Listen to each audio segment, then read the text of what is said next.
What's up with you? For today's video, we're a full Tate and Liza Pokemon team. As a dogs, this one is for you. So today is going to be a special battle because we're going to be doing a doubles battle for the gym leaders Tate and Liza. I don't know about you, but back in the day, I don't know, I seem to have like a lot of trouble versing these two gym leaders. If you do want your own custom theme team or Pokemon sweep, you can check me out at patreon.com/PIMPNITE. The link is in the description of the video, tier 2 and above. Alright, the first battle here, this one was against Octoling Gen, and once again, we've got two doubles battles today, so this is our only doubles battle theme team, so if you do like the doubles battles, let me know. So we've got a Togekiss and a PIMPNITE lead. I've got Solrock and Lunatone here, so I use some of the Pokemon that Tate and Liza use over the generations. So I've got a Rock Slide, Rock Polish, Explosion, Earthquake set here with my Solrock, Max Attack and Max Speed, and I've got Adam and Nature.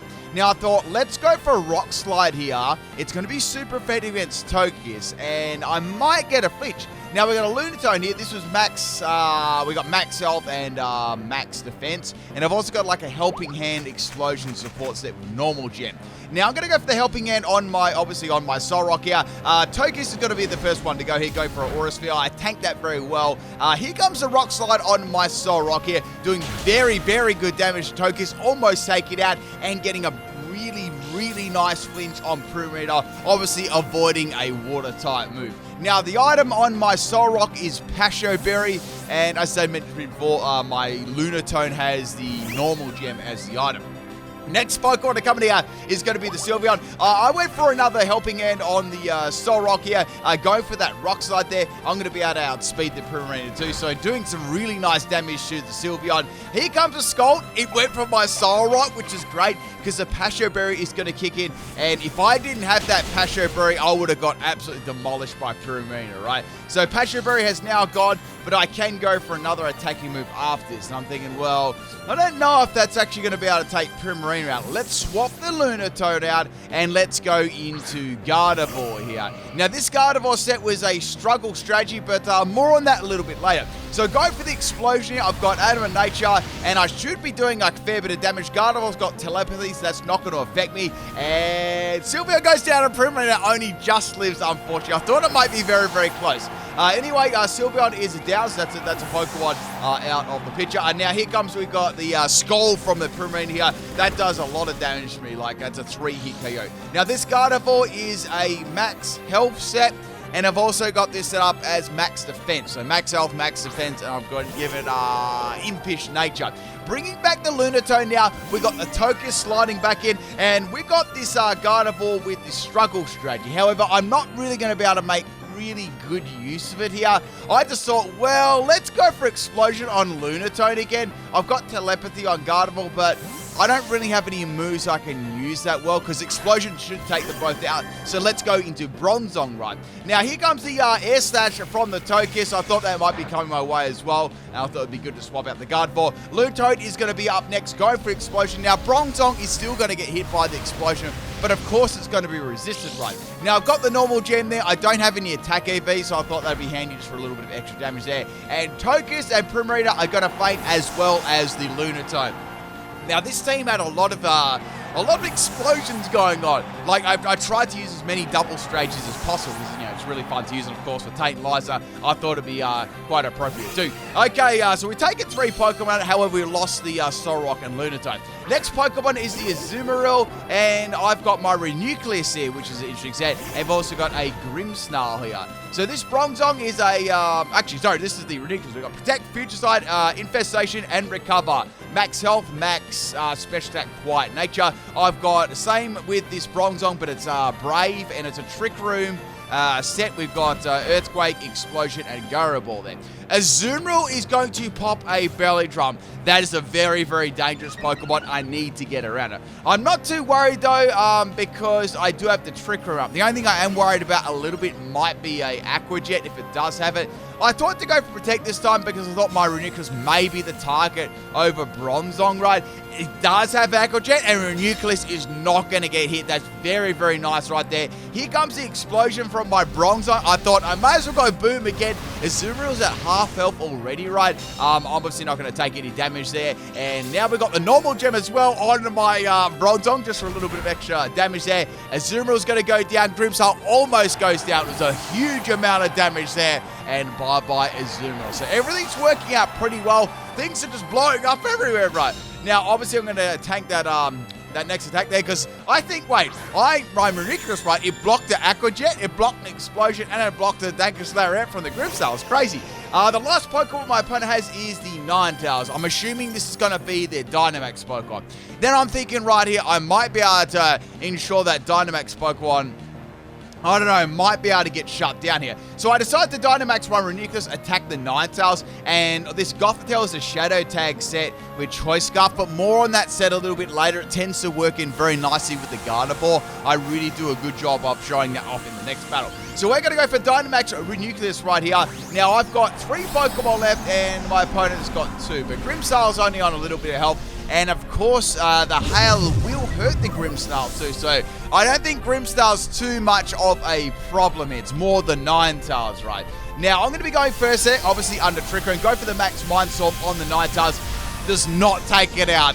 Ninetales was able to take that one very nicely. I thought I was going to one-shot there, especially outside of Dynamax. It does have pretty good special defense, though. Now, the next Pokemon to go is going to be Grimmsnarl. It's going for a Dangerous Lariat here, spinning right round, and Gothitelle gets hit very, very hard. It managed to live, though. It is a max health, max defense set there, Sassy Nature. So go for the trick. They're tricking the items around. This was good, right? I gave the Ninetales a Choice Scarf, got the Light Clay. Now Ninetales, right, is locked into using Aurora Veil, so it can't use any other moves there unless it Dynamaxes. That's the thing, right? Is it going to Dynamax? Like, both the Pokemon on a low amount of health here, right? So Grimmsnarl is going to go down very, very soon to the hail right there. Swapping out the Gothitelle, it pretty much can't do any other damage. So we're going to go into Gardevoir. I do have a Disable set on this one. And now we've got the Dynamax here, right? Now, instead of Dynamaxing the Ninetales, it's going to be the Grimmsnarl that's going to be there. And that's going to be the G-Max Grimmsnarl. Look at those legs. They look a little bit like mine. Sort of like mine, you know, those big, muscly, rippling legs. Look at that. Look at those toes. Anyway, man, look at those legs. Anyway, back to the battle. Getting distracted. So we're going to go for a Max Guard here. I thought it may go for me, and I thought I would go for it with my Gardevoir there. But it is going to go for the Gardevoir instead, and that's going to get dropped. There's nothing I could do.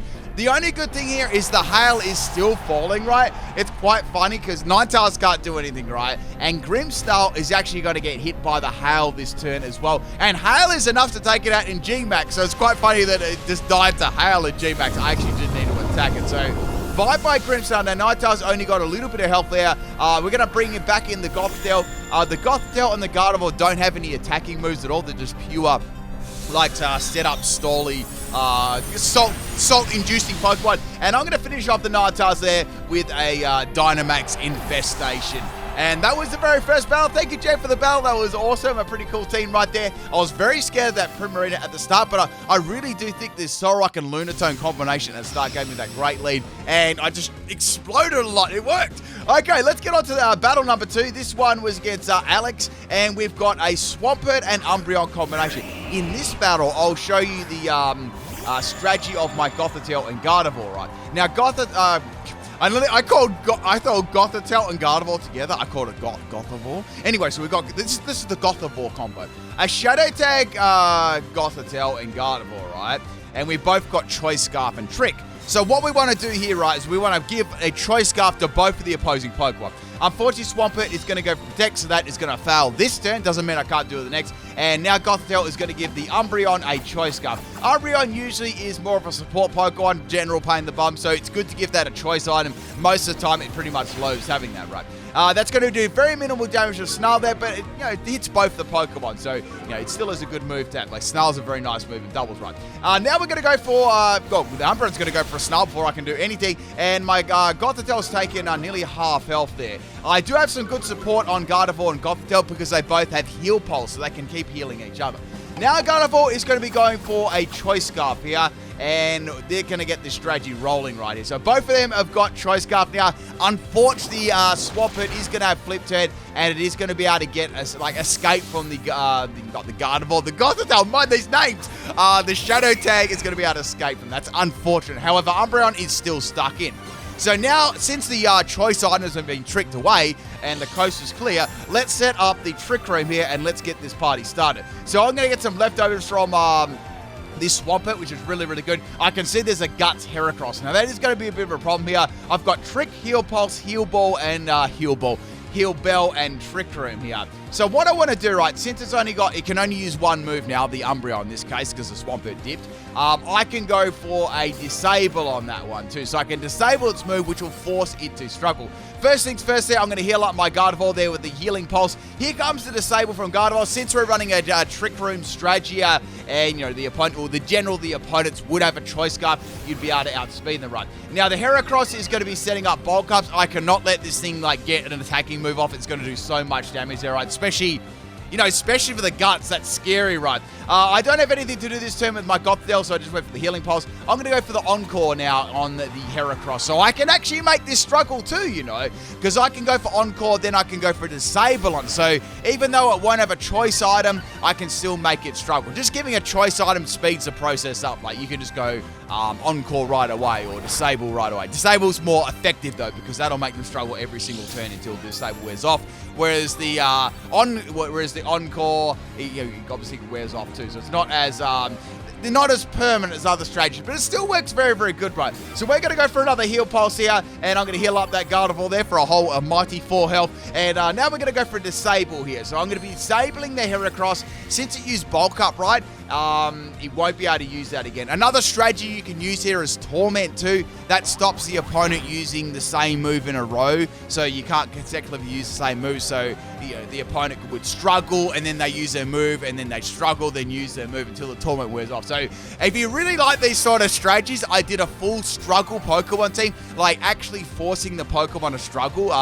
If you do want to check that out, it's a very, very interesting video. I come up with all these crazy strategies there, and I also did it I also think I did a couple in my typeless teams too, so definitely give those ones a check out if you like these kind of strategy runs. Now Umbreon is going to be doing damage to itself there. It's almost going to faint. The only problem is if my Gothitelle does go down here, and the Disables wear off and stuff like that, that's where the strategy starts to fall apart a little bit. And Gothitelle with Shadow Tag is so important, right? Because you don't need to trap the opponents in with a move, or in like Mean Look or Block or Whirlpool or Infestation, something like that, right? It takes a whole step out there, so it makes things, a lot better. Now, the EV spread, if I didn't mention before, both of them were max health, and the Gardevoir was max health, max defense, as was the Gothitelle, but I ran Sassy on the Gothitelle instead, and I gave Impish on the Gardevoir. Gardevoir needs a little bit more bulk on the defensive side, right? So this went on for a little while here. My opponent was really, really struggling, pardon the pun,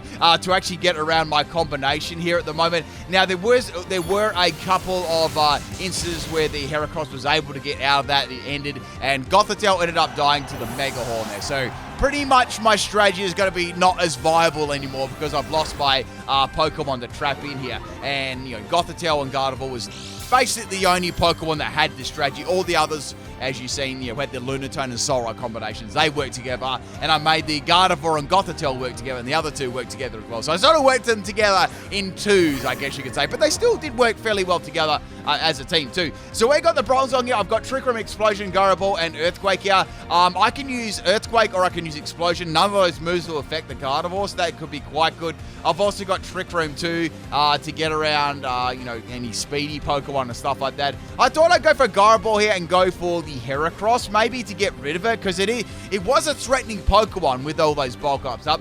With the Gardevoir, I'm going to go for a Disable here on the Heracross. However, we've got the Heracross swapping out, which is unfortunate, and we've got the Sceptile coming in. So Sceptile will take a lot of damage from Gardevoir, especially from a Bronzong, right? Now, Bronzong, normally it's not the greatest physical attacker in the world. I do like to run a Trick Room one there with Brave Nature. It's pretty hard, though, and had some pretty good coverage with like Gardevoir, Earthquake. You give it, learns Heavy Slam and things like that, can be quite good. But yeah, a very, very good Trick Room Pokemon here. Worked perfectly on this team, mate. Of course, Tate and Liza had to have one of these, right? So I can go for Earthquake now. It's going to be super effective against the incoming Metagross, and I thought, let's go for a trick on Metagross and give, let's see what it's got. Maybe it's got like an assault vest, and I can go struggle. I just don't want it to have like a really good item. Maybe I can get around like a weakness policy or something like that, or an important item, right? Anyway, here comes the Earthquake. Telepathy is obviously going to protect the Gardevoir here from any damage. I really like Telepathy. It's a very, very good ability. Sceptile will not go down to that one, right? Doing a good chunk of damage to Metagross. I was happy with that. And now Sceptile is going to eat its Lancet, bro. So, okay. If that has got, I'd say that's probably got Leaf Blade or something like that. It's going to make it, obviously make it 100% chance of critting. It was really funny, right? Because I tricked the Metagross. I got a laggy tail, right? Then Metagross used Trick on me, and it got its laggy tail back, and I got my serving and leftovers back. So it was pretty funny. We did a double trick right there. We're doing some tricks. Me and Gardevoir and Metagross, we're doing them tricks right. Anyway, back to the battle here. I've got Earthquake once again. Earthquake will do super effective damage to Metagross. It should almost take out the Sceptile, and I can go for a disable to stop Metagross actually tricking that lagging tail away, because that could be kind of annoying, right? Once again, we're going to go for the Earthquake here against the Metagross. Mainly, Sceptile really wasn't too much of a threat at the moment. Sceptile is going to live there. Metagross probably is going to go down the next turn. It's going to be very, very close. Going for the disable on the Metagross so it cannot use, Trick once again, right? So disabling that Trick, however, the Sceptile is going to go for a Cross Poison here. Gardevoir gets hit very, very hard there by the crit. If I wasn't running like a max health, max defense set, I would have got one shot of like easy right there. Now, instead of going for a Trick, this Metagross seems to be quite a supportive set. So it's got Trick and it's got Light Screen, which is really, really cool right there. And that'll make the Metagross very, very bulky as well. Now, the Trick Room has worn off here. I do need to set that up again to get some damage control here. Now, one more Earthquake will take out both of them there, so I do need to do that. Gardevoir really can't do a lot here. I mean, I could heal the Bronzong. I mean, there's not a lot I could do, right? So here comes another Cross Poison. Gardevoir is going to go down. I actually don't mind that too much because Gardevoir, it was sort of a sinking ship there after my Gothitelle fainted. So, once the Gardevoir goes down and the Gothitelle goes down, like they only really work well together, right? Now, go for Earthquake there. That is going to take out the Metagross and the Sceptile at the same time. So, Bronzong is really pulling its weight at the moment. Pardon the pun right there. So, we took out the Sceptile and we took out the Metagross. So, we've still got 4 Pokemon to go. Now, we got the Umbreon coming back in here. We know that it's got Choice Scarf already, so it's not going to be that threatening. And we've got the Swampert as well, which also has a Choice Scarf. So I can set the Tricker up right now. That'll definitely suit me considering the opponent's got 2 Choice Scarfs. And I've got this Rock Slide, Rock Polish, Explosion, Earthquaking, Solrock here. Now, the great thing about having 2 Levitate Pokemon is I can actually make use of Earthquake. So if I go for Earthquake with my Bronzong, Solrock won't be effective. Same thing with Solrock and Bronzong. So it's got Levitate on 2 Pokemon. So it works out very, very nicely, right? So I've got all these ways to not do damage to my team, but, do some good damage to the opponent's team, right? Now, Earthquake wasn't quite enough to take out the Umbreon and the Swampert combination right there. And here comes a Snarl from the Umbreon there. It does very good damage to my Bronzong and my Solrock there as well. So both dropping our special attack. It was a good thing I wasn't running special attacking moves on these ones. Actually, when I look at my team, I didn't really have a lot of special attackers. It was more like the Renucleus was sort of like my core special attacker there. I actually kind of found it fun, though, with the physicals there, so it worked very, very nicely, right? So I was thinking about this for a bit. I was like, okay, well, Earthquake will take out Umbreon. I could go for an Earthquake there, or I could go for Explosion to take out the Swampert. I decided to go for Explosion there in the end, and Heracross is going to swap back in instead of the Swampert. So I was like, okay, not bad. I can go for Earthquake. That'll do a bit of damage to the Heracross. Heracross will resist that. I'd say that's why they swapped that in, right? And I can go for Explosion here, which will definitely be enough to take out that Heracross, which would be very, very good. So, bye-bye Solrock. Now, I will resist the the Explosion from the Solrock, and Bronzong will still be around there. With Bronzong's sky-high defenses, and I run at max health, it's very, very bulky, right? It's such a I think Bronzong is such a good Pokemon, Next we got up is the Swampert coming back in for the 3rd time now, and we've got the Arcanine. Now watch this. This was a very, very important play of this battle, right? As you can see, my opponent's got 2 really clear counters here. They've got Arcanine for the Bronzong, and they've got a Swampert for the Lunatone. I'm in a lot of trouble here, so I need to do something right now. So I've got Earthquake, Gyro, Explosion, and Trick Run. I'm thinking, okay, Earthquake will be good. I'll be able to do some damage to Arcanine and Swampert. Instead of going for a helping hand here, let's go for an ally switch, because I believe a Water-type move is going for my Lunatone, and a Fire-type move is going to go for my Bronzong. The opponent has to Dynamax this turn, right? So hopefully I'll be able to get around that Dynamax move, live it, and then do some good damage there. Or maybe stall it out, right? And then I can go for my own Dynamax. It's quite funny. A lot of the time I Dynamax my Renucleus, right? It's because I use like the Gardevoir and Gothitelle, then I use the Solrock and Lunatone, and then, you know, Bronzong would set Trick Room up for the rest of the team and help out the Renucleus as well. Actually worked really nicely. Maybe you want to try this team. I found it very, very interesting. Anyway, so we're going to go for that Earthquake where once again there, and obviously Levitate is going to kick in there, doing some good damage to the Arcanine, a little bit of damage there to the Swampert. So here comes the Max Geyser. This would have easily ended my Lunatone there, but Bronzong was able to tank it there, which is beautiful. 3 minutes left of the battle here. The couple of turns at the start there with the Gardevoir and Gothitelle really took a long time for anything to happen. Here comes the Flare Blitz. This was actually going to do a fair bit of damage to Bronzong. It wouldn't have taken it out because of the rain, but it still would have hurt it. So I basically got around that Fire and Water type move beautifully there. What I can do here is I can go for Explosion, and I'm thinking, wait a second. I could go for a double Explosion here. That'll be amazing. And then I'll still have my Renucleus there at the end, right? And Renucleus should be able to deal with the Swampert and Dynamax. Like, Arcanine will go down to Explosion, like, super easily, right? That's what I was thinking of here at the moment. I thought, let's finish this battle with a bang, right? So doing the double Explosion here. First goes the Bronzong. So that is going to hit pretty hard. I've got the Brave Nature on that one. That's got the normal gem as well. So, you know, Arcanine should almost go down to that one. And it does. It does go down. And it does a very good chunk of damage to the Swampert too.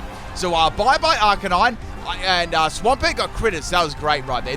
I don't think that merely mattered too much right there. Lunatone is going to go for Explosion. Actually, here comes the Max Quake. That's not going to affect it. Lunatone's going to go for Explosion. Now, this doesn't have any attack EVs at all, right? So it's not going to do, like, lots and lots of damage. Like, this was more of a support set, as you can see, you know, judging on the moves that I gave it. I mean, you could probably give it another item than the normal gem. I just gave it there so it, you know, did a little bit of extra damage with Explosion, right? So, bye-bye Lunatone. I've only got one more Pokeball left out, and that is Renucleus. Now, I haven't Dynamax yet. I'd like to save Dynamax to the end.